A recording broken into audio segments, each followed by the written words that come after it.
October 1973.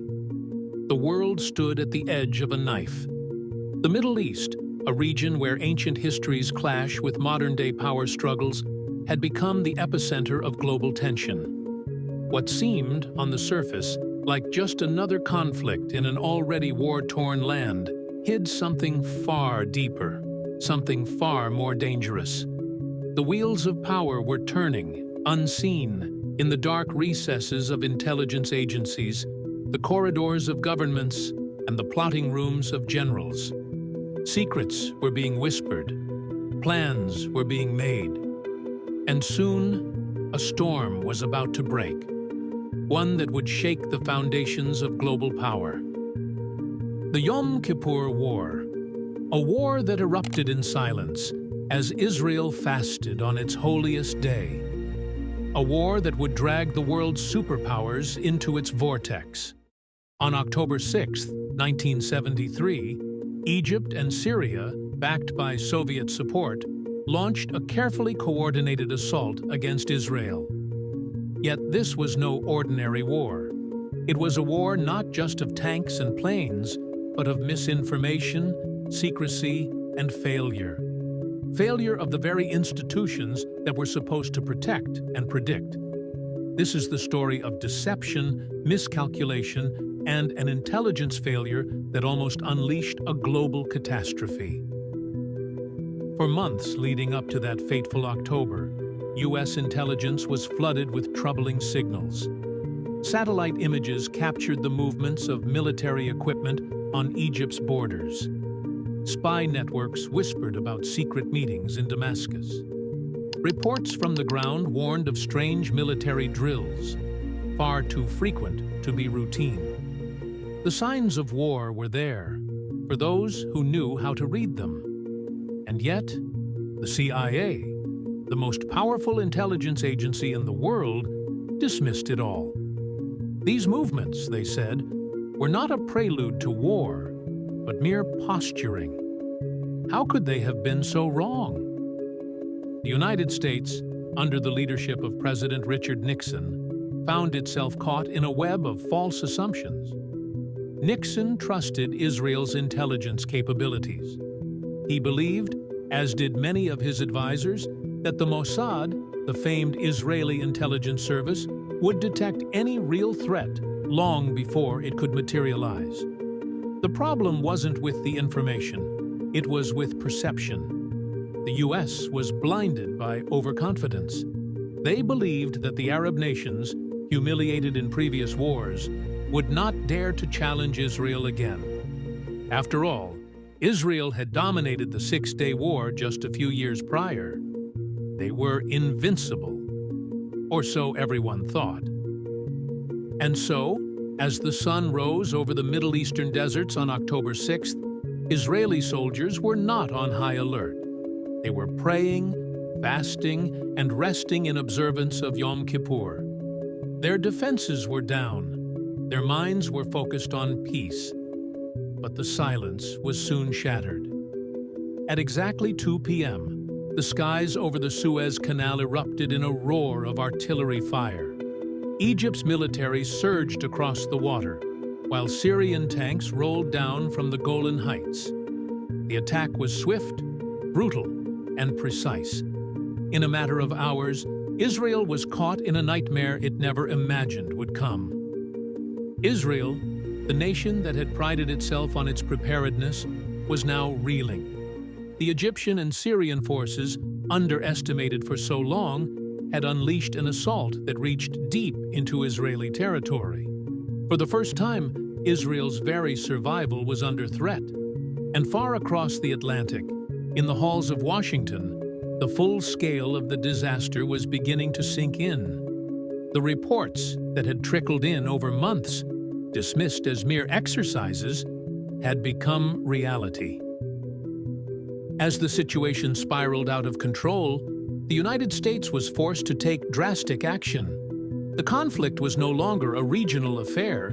It was threatening to pull the world's two great superpowers into a confrontation. In response, the U.S. raised its military alert to DEFCON 3. It was the highest alert since the Cuban Missile Crisis, an ominous signal to the world that the Cold War was dangerously close to turning hot. The entire globe was now watching with bated breath. In Washington, President Nixon, surrounded by his top advisors, including Henry Kissinger, had a choice to make. Would they stand by and allow Israel to fall, risking the destabilization of the entire Middle East?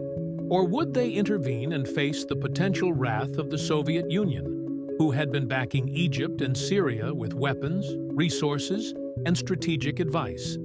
The decisions made in those frantic hours could tip the balance toward either peace or global annihilation. Kissinger, now at the center of a geopolitical chess game, had no room for error. The stakes were too high. This was not just a Middle Eastern conflict, it was a test of U.S. dominance and Soviet resolve. So began his diplomatic marathon, known as shuttle diplomacy. He flew from capital to capital, meeting with world leaders, trying to patch together a fragile ceasefire before the flames of war engulfed the planet. But, as Kissinger negotiated in smoky rooms, the question lingered. How did the U.S. get here?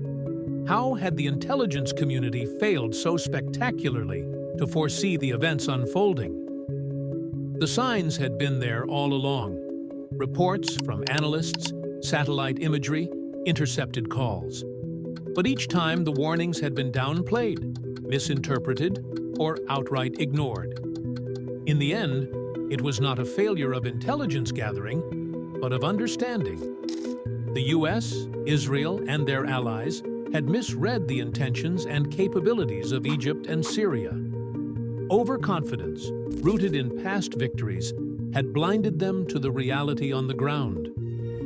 And the cost of that misjudgment was steep. The war raged for weeks, with casualties mounting on both sides. Entire cities were reduced to rubble. Israel fought for its very existence, while Egypt and Syria sought to reclaim their pride. The war teetered on the edge of catastrophe, with Soviet forces ready to intervene and U.S. forces bracing for the worst. The world had come within a hair's breadth of a full-scale global war, one that would have had devastating consequences. In the aftermath of the war, the U.S. intelligence community was left to reckon with its failure. Every missed signal was dissected, every flawed assumption examined. CIA Director William Colby later admitted that this failure to predict the war had left a deep scar on U.S. intelligence operations. The post-mortem of the intelligence blunders that led to the Yom Kippur War would shape the way intelligence agencies approached future conflicts. The lesson was clear. Even the most advanced systems of intelligence can be crippled by human arrogance. Peace was eventually restored, though it was fragile. A ceasefire brokered through intense negotiations brought the fighting to a halt. But the scars of the Yom Kippur War ran deep. For Israel, it was a war of survival, a war that nearly brought their nation to its knees. For the United States, it was a diplomatic and military crisis that nearly unleashed a global confrontation. And for the intelligence community, it was a humbling reminder that even in the most sophisticated webs of information, dangerous blind spots can exist. The Yom Kippur War was more than just a battle between nations. It was a test of human judgment, a trial by fire for military strategy, diplomacy, and intelligence. It revealed the cracks in the systems that were supposed to keep the world safe. It showed that even the mightiest of nations could be caught off guard when they fail to see the world for what it truly is. The ghosts of this war still linger, and the lessons learned, or not learned, continue to haunt us to this day. And so we are left with a question. What other secrets lie buried in the vaults of classified archives? What other warnings were ignored? What future conflicts, hidden in the shadows, are waiting to emerge? The Yom Kippur War may have ended, but the echoes of its intelligence failures still reverberate in the corridors of power.